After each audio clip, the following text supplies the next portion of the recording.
Hello everybody, my name's Democracy and I like to rank stuff. A lot. Over the years we've ranked bosses, levels, waifus, and I get requests all the time for riveting topics such as top 10 butts in Sekiro. Or we riot. Recently in my 20 things I love about Sekiro video, I ranked FromSoft Souls-like games from worst to best in my eyes. That got me thinking, what about a ranking of all games, or at least the best of them? All those years ago when I ranked Souls bosses, I did it with the community voting on each of them to get an aggregate opinion. So I thought, why not do that for the best games of all time? We may not get a 100% definitive list, but it's an intriguing proposition. But polling everyone for their best games would be a time-consuming task of you. So I took to doing research and found 10 sources of data collected online from different fan bases over the last few years. I specifically looked for sources that were based on a collection of fan opinions, with none of them being a collection of journalists crapping out another list that has Tetris as the best game ever made. Look, I love Tetris too, but I can name 100 games I'd rather play with ease, like Bloodborne, or Dr. Mario, or Roblox. Keep in mind that people view the best games from different perspectives. Some place high value on historical impact on the industry, others wear nostalgia glasses furiously, and some have recency bias that ignores games that have aged like a fine wine. This list may not be representative of your or my opinion completely, but it will be a great exercise to define the 100 best games from an aggregate that we can all compare to our own thoughts. Without further ado, let's kick off the people's list of the top 100 best games of all time. Number 100, Super Smash Bros. For the Wii U. Of all the things I expected to drop in the 100th spot, it sure wasn't a Wii U exclusive. The Wii U was an astronomical failure from a commercial perspective, selling barely over 13 million units. For comparison, Sega's Dreamcast, the final nail in their coffin, sold just over 4 million less. If we choose to ignore the hilarious misstep that was the Virtual Boy, this is by far Nintendo's largest failure in terms of home consoles. But here's the thing, I can tout sales numbers all I want, and let's not pretend that Nintendo's success rate doesn't far outweigh their failures, but let's look at a different metric, attach rate. Here are the numbers for what percentage of console owners have bought Smash titles. While the Wii was a bit of a sales anomaly that attracted the casual audience that has since moved on to Candy Crush that skews Brawl's results, you can look to see that the series' most popular titles hit an attach rate of 34 to 39%. Well, Smash for the Wii U falls a teeny tiny bit behind Ultimate, which doesn't even have its final sales numbers, with the Switch still exploding in sales. All this is to show that despite the paltry sales of the Wii U, this iteration was as much of a smashing success as any other entry in the franchise. If critical success is more your style, it's the third highest reviewed Wii U title on Metacritic behind the flagship Mario and Zelda titles for the console. But what of the community opinion? While the original was a good starting point, Melee is where the game's quality began to skyrocket.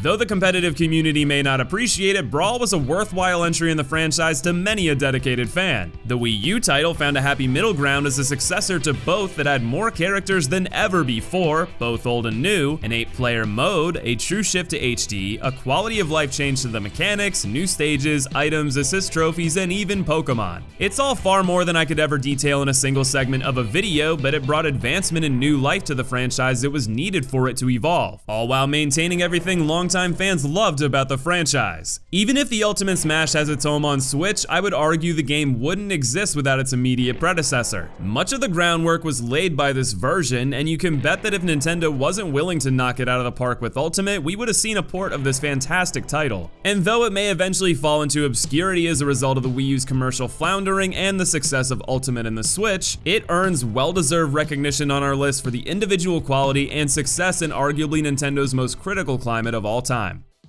Number 99, Halo 2.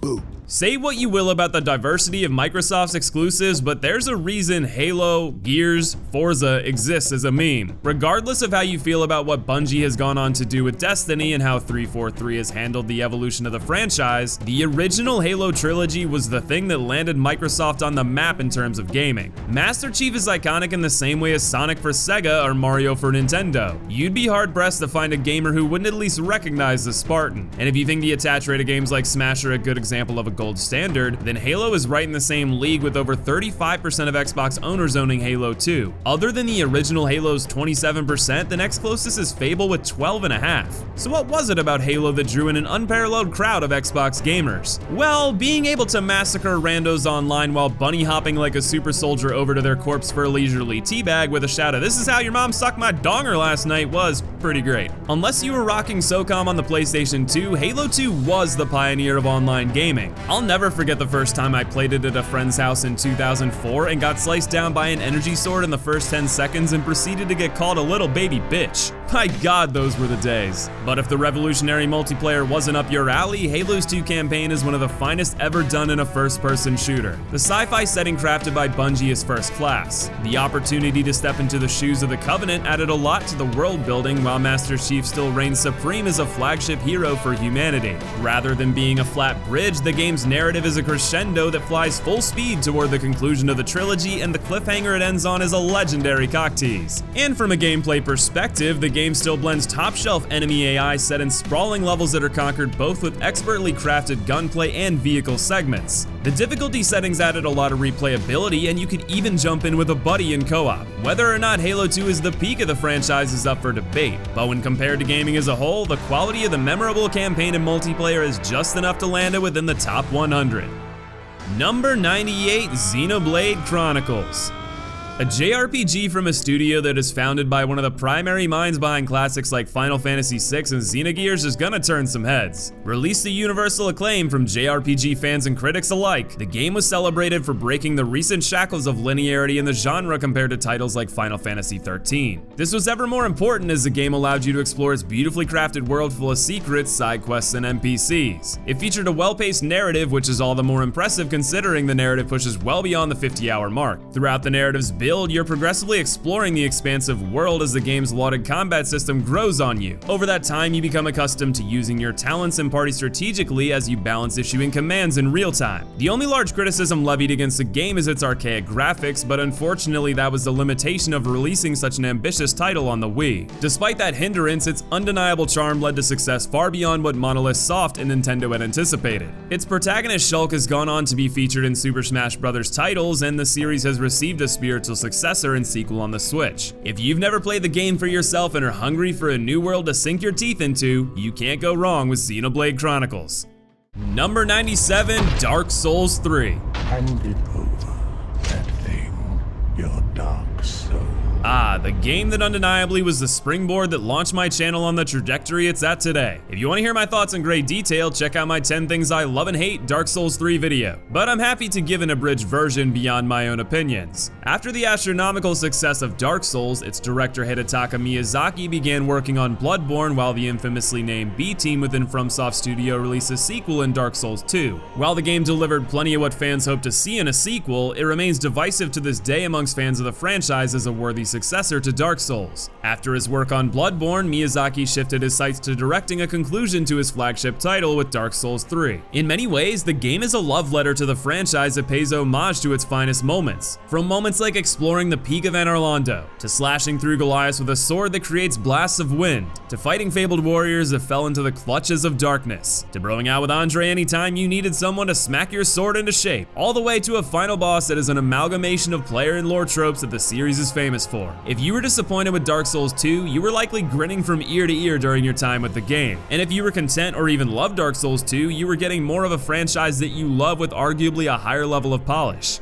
My channel has revolved around reviewing and ranking bosses from various franchises for years, and from everything I spend my time with, Dark Souls 3 stands above the crowd from top to bottom with unbelievable quality. And both of its DLCs, in particular the Ring City, continue to show FromSoft knows how to deliver some of the best expansions in the business. With the 3 Dark Souls games recently exceeding 25 million in lifetime sales, critics continuing to shower the studio in praise for its newest works, and Miyazaki partnering with fantasy juggernauts like George R.R. Martin on future projects, it's a wonder how many FromSoft games will one day land on the top 100. For today though, Dark Souls 3 well earns its spot amongst its peers on this list of gaming excellence.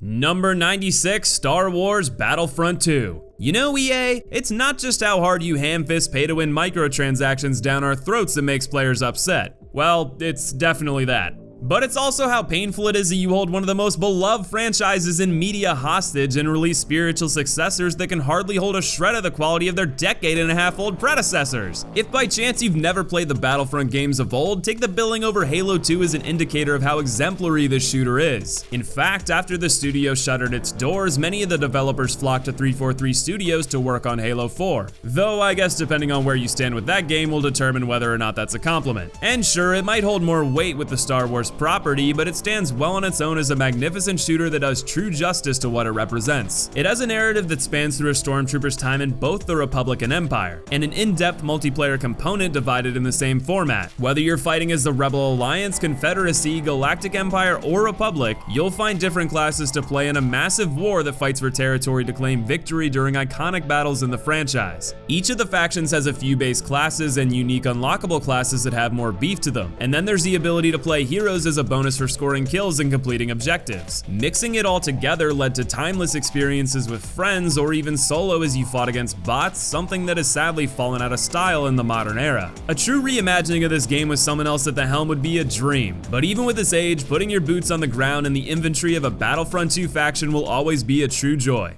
Number 95, Call of Duty Modern Warfare 2. We have a huge community, and we want to keep them together, and we want to make it as seamless and frictionless as possible. And you know, people invest a lot of time into this game. They invest a lot into their levels and their accomplishments, and certainly, you know, a lot of money if they're buying a season pass into their content. So we wanted all that to go with you. No matter what kind of cash cow this franchise has exploded into, it originally started with quite a bit of heart to make one of the best military shooters ever made. And hot damn did they succeed with Call of Duty 4. It was the perfect marriage of a bombastic, gripping campaign with an unrivaled pick-up and play multiplayer that has mass appeal. Naturally, the expectations for the sequel were through the roof, and somehow Infinity Ward managed to deliver. They built on everything that made the first a success in terms of multiplayer, added additional customization and layers to the formula, continued the story of the first in a campaign that some would consider the peak of the franchise, and even had a separate co-op mode with Spec Ops that offered tough tactical challenges to dive into with a buddy. The amount of staying power of this game was something unprecedented in the industry, and the series' eventual yearly format went to be tacked onto too many franchises as they plummeted in quality. Even so, no matter how you feel about Call of Duty as it exists today, Modern Warfare 2 is one of the shining bright spots in the series and makes it clear why it's revered the way it is by gamers and critics alike, for better or worse. Number 94, Monster Hunter 4 Ultimate. If you're a boss fanatic like myself, how does this proposition sound to you? Start with basic gear and use it to hunt a monster down. Hunt it for enough parts to craft better gear that lets you take on bigger prey. Repeat to build yourself into a monster-slaying prodigy wearing the skin of the most hardened monsters in the land. That's Monster Hunter in a nutshell, and it's a tried and true formula that in this game boasts more monsters than ever before in the franchise, just short of 100. But that's not all. The game features a handful of different weapon classes that are truly distinct enough to feel like a completely new experience. Sure, you're fighting the same monsters, but the grind against them rarely lasts long enough before you're moving on to your next target. And with the overwhelming amount of content this game has to offer, it's hard to disagree with its position as the series' finest entry to date. Though I've only played Monster Hunter World and I think it's fantastic and at least deserves a shout out. Number 93, Phoenix Wright Ace Attorney, Trials and Tribulations. Visual novels are an underrated genre, often plagued by unrealistic waifus that want to smash you with their H-cup tatas, accompanied by writing that makes the folks at Brazzers look like Oscar-winning candidates. But among this sea of titties are some true gems of storytelling. Enter the original Phoenix Wright trilogy that follows a defense attorney as he investigates his often all but red-handed clients and attempts to make a case against all odds for their innocence. Though the quality is top-notch throughout the majority of the franchise, many would argue that its peak is in Trials and Tribulations, the conclusion to the original trilogy. In fact, the creator had intended for this to be the final game with the arc for Phoenix's character ending here, but there's been a handful of sequels and spin-offs since, and even a movie. Though I've only played the original 3 myself, it's easy to see where the demand comes from. Imagine reading a book with the visuals to match, and then having interactive moments to further immerse yourself in the experience. You'll start by meeting your client. You'll conduct investigations as the plot thickens, leading to a climax in the form of a court case. There you'll have the opportunity to intervene with the famous objection. The catch is your ability to make your case is dependent on the evidence you've collected, matching the right contradictions to such evidence, among other mechanics that lead to a looming tension that builds as you try to help your client. The characters are all written in a way that genuinely makes you care for their well-being, and the mainstays of the trilogy all have fully realized arcs that conclude beautifully in Trials. If you've never played a visual novel, the Phoenix Wright games alongside series like Danganronpa and Zero Escape are an excellent trifecta to start with, especially especially if the idea of minimal gameplay is a turnoff to you. I'd personally recommend giving it a chance, and apparently so would thousands of others, with the game finding a spot comfortably within the top 100.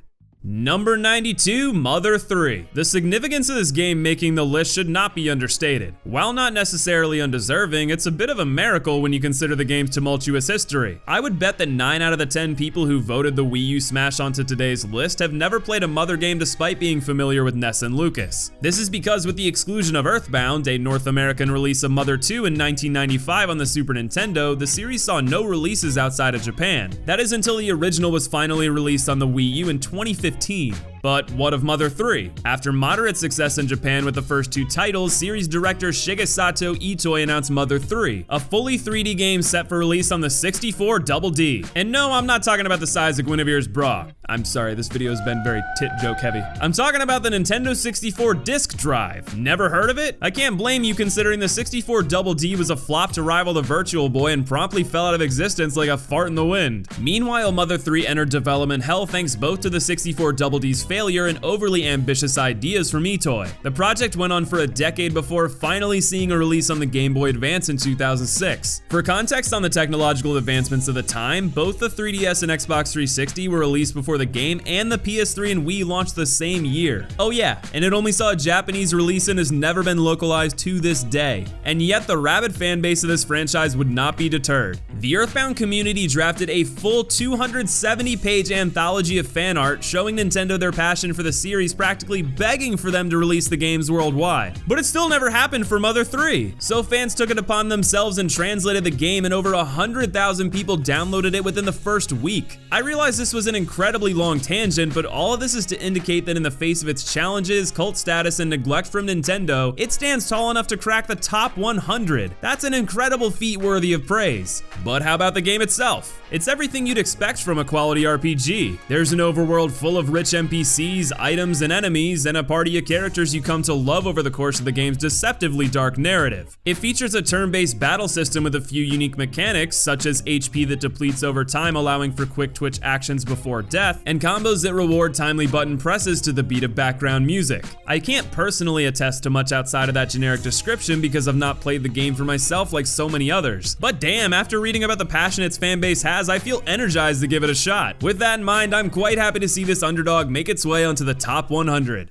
And the final game coming in on today's list at number 91, Metal Gear Solid 4 Guns of the Patriots. If there's still anyone out there who's unsure of why Hideo Kojima is revered as one of gaming development's biggest all-stars, look no further than his track record on the Metal Gear franchise. Releasing masterpiece after masterpiece following the story of Snake, it's no wonder the conclusion of Solid Snake's arc finds itself on our list. The hype surrounding this game at the time of the release was enough to kickstart people into taking the bitter pill that was the early days of PS3 console pricing. It didn't disappoint either, releasing to perfect scores from many notable critics, snagging loads of Game of the Year awards, and over a decade later still being revered enough by fans to make it past thousands of other titles onto the top 100. The game focuses on an older Snake's mission to assassinate a notable target from earlier titles in the series that has nefarious plans any conspiracy theorist would be right at home with. It features the signature stealth and action the series is known for, and the narrative that centers around philosophy, conspiracy, and espionage. Oh, and an astronomical ultra super omega fuckload of cutscenes. I promise that's no exaggeration. It set not 1 but 2 Guinness World Records for the longest cutscene in a video game at 27 minutes and the longest cutscene sequence at 71 minutes. If you take the YouTube cutscene compilation as a decent source, we're talking about 7 to 8 hours of total cutscenes. On the high end, that's not far off from what it takes to watch the entire Lord of the Rings trilogy in its theatrical format. That's absurd!